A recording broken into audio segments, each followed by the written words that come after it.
बिस्मिल्लाहिर्रहमानिर्रहीम। तो आज हम अगले चैप्टर की तरफ आते हैं। जो पिछले चैप्टर के हमने जो शॉर्ट फॉर्म्स किए हुए थे, be, it, do, which, the, to, but और हो। तो इसके बाद हमने साथ साथ ये भी किया था, यहाँ पे है टू, डू, बट, विच। अभी नीचे हम साथ लिखते हैं टू दी। हम अगर साथ लिखते हैं टू दी तो इससे लिखते ये हमने एक करके लिखा था टू दी, ये हमारे पास टू दी आ गया। इसके बाद बी दी, ये हमारे पास बी दी। छोटा सा आपने वो हुक जैसा, हम तो इसको इस तरह हुक बोलते हैं, इस तरह आपने बी कर दिया और यहाँ पे ये बी दी। इसके बाद ये क्या गया डू दी। अब आ गया विच दी। उसके बाद हमारे पास ये वाला स्ट्रोक है PAY, पे और दी। यहाँ पे वॉवेल है, कौन सा? सेकंड प्लेस की वॉवेल है। इसके बाद पेड दी, फिर पी का स्ट्रोक, इसके बाद डी का स्ट्रोक, इसके बाद TH दी है, पेड दी।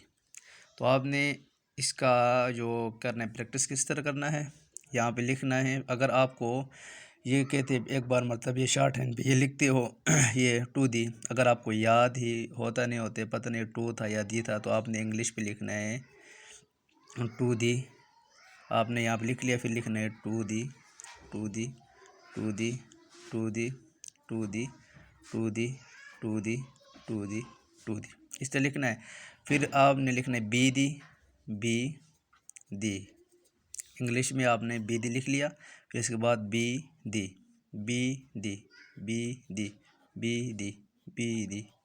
जितना ज़्यादा प्रैक्टिस आपने करोगे तो इंशाल्लाह इतना अच्छा आ जाएगा।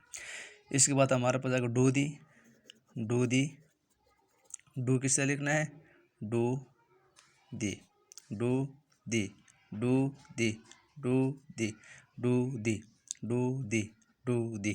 ठीक है, डू दी आ गया। इसके बाद हमारे पास विच दी।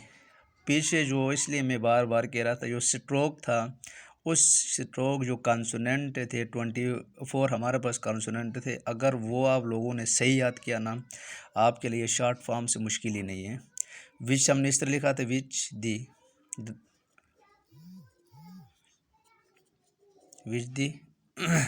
किस तरह है, विच दी। शॉर्ट फॉर्म में वाविल माविल कुछ भी नहीं लगता है, सिर्फ इस पे एक काम है, रट्टे के अलावा और कुछ भी नहीं है। ये शॉर्ट फॉर्म से ऐसे ही है, इसको सिर्फ आपने रट्टा लगाना है। विच दी।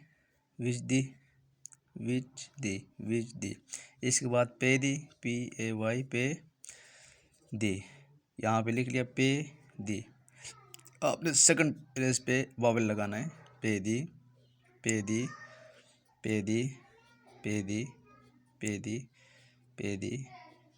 मैं ये इंग्लिश इस वजह से लिख रहा हूँ, कोई भाई ये कहता है मुझे याद ही नहीं रहता है, जब मैं स्ट्रोक में लिखता हूँ तो 2-3 स्ट्रोक लिखने के बाद मैं ये ए लिखता हूँ, पी लिखता हूँ, विच लिखता हूँ, मैं भूल जाता हूँ। इसलिए आपने ऊपर इंग्लिश आपने लिख लिया, क्यों? अपने जहन के लिए, ताकि मैं ये लिखता हूँ, ऊपर भी देख लेंगे इंग्लिश की तरफ, ये शॉर्ट हैंड की तरफ देख ले। इसके बाद पेड दी आ गया हमारे पास। फिर आपने क्या करना है, पी का स्ट्रोक, फिर डी का स्ट्रोक, फिर दी। आपने सेकंड प्लेस का वावल आपने यहाँ पे लगा दिया, पेड दी। ये इस तरह ही है। तो अभी देख, मैं जो प्रैक्टिस करता हूँ एक चीज़ वर्ड का, मैं यहाँ पे देख ले, एक तरफ इंग्लिश, एक तरफ और शॉर्ट हैंड। एक अल्फाज को मैं बार बार लिखता हूँ, एक अल्फाज को बार बार, ये देखिए चीज़ें मैं बार बार लिखता हूँ। तो इसलिए आप लोगों से भी मेरा यही गुजारिश है, तो आप जितने ज़्यादा प्रैक्टिस आप लोगों ने किया तो इतने ज़्यादा आसान हो जाएगा। मुश्किल कुछ भी नहीं है, सिर्फ ये याद करने का है, प्रैक्टिस करने का है। जितने ज़्यादा आप लोगों ने वो किया ना, प्रैक्टिस किया ना, मुश्किल नहीं है। तो ये शॉर्ट फॉर्म में इसलिए आप लोगों को, आप लोग ये भी वो करते होंगे, सोचते होंगे यार ये सर ने तो ये जो एक्सरसाइज है सब कुछ छोड़ दिया है, इसने वो किया है, शॉर्ट फॉर्म्स किया है। शॉर्ट फॉर्म इसलिए किया हूँ, किसी भाई ने जॉब्स के लिए अप्लाई किया है, उसको शॉर्ट हैंड बिल्कुल नहीं आती है। अगर वो ये शॉर्ट फॉर्म्स उसको आते हैं, अगर उसने प्रैक्टिस किया है ये पूरी बुक की, तो उसका पेपर फेल कभी नहीं हो सकता है। क्योंकि तो हर पेपर में 100% से 75% वहाँ पे आते ग्रामर आते हैं। इसलिए मैं आप लोगों को बार बार यही कह रहा हूँ, हर चैप्टर के कर लेंगे। आज हमारा पास चैप्टर नंबर 1 का हमने लिखा था टू दी, बी दी, डू दी, विच दी, पे दी और पेड दी, ठीक है। और ऊपर वाला जो थे हमने टू डू लिखा था, हमने टू डू भी इस तरह ही है। यहाँ पहले इंग्लिश लिखो टू, इसके बाद डू। हमने सिर्फ टू का स्ट्रोक करना है, फिर डू का करना है। इसके बाद बट विच, पहला इंग्लिश लिखो इस तरह बट विच, बट विच लिख लिया, फिर बट स्ट्रोक और विच, इस तरह ही है। But which, but which, but which, but which, मुश्किल कुछ भी नहीं है। बस आप लोगों ने ज़्यादा से ज़्यादा प्रैक्टिस करना है।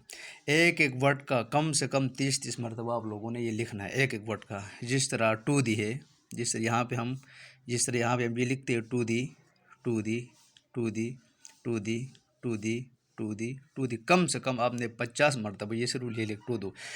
अगर आप लोगों को ऐसे लगता है यार ये मुझे आ गया है अब तो मैं लिखता हूँ, नहीं, ये कभी नहीं करना है। ये आगे जाके शॉर्ट हैंड बड़ी मुश्किल है और ये भूल जाते हैं बंदा, फिर ये पता नहीं होता ये टू दी लिखा है या ऑफ दी लिखा है या एन डी लिखा है। अगर हम ऊपर लिखते हैं ये ऑफ दी, जब हम अगले अगले उस पर जाएंगे तो फिर वहाँ पे ये पढ़ लेंगे ऑफ दी, फा दी, शुड दी। तो मेरे आपसे यही गुजारिश है, आप लोगों ने ज़्यादा से ज़्यादा इसका प्रैक्टिस करना है। इंशाल्लाह आप जितने ज़्यादा प्रैक्टिस, आप हर दिन पे 2 घंटे 3 घंटा प्रैक्टिस, आप लोगों को भरपूर मेहनत है, हर चीज़ मेहनत मांगती है। आपने जितने मेहनत आप शॉर्ट हैंड के ऊपर करते हो, इंशाल्लाह अल्लाह आपको इतनी ही वो भी देगा, कामयाबी देगा। तो आज का इतना ही था, तो अभी मुझे इजाज़त दे दो। ओके, अल्लाह हाफिज़।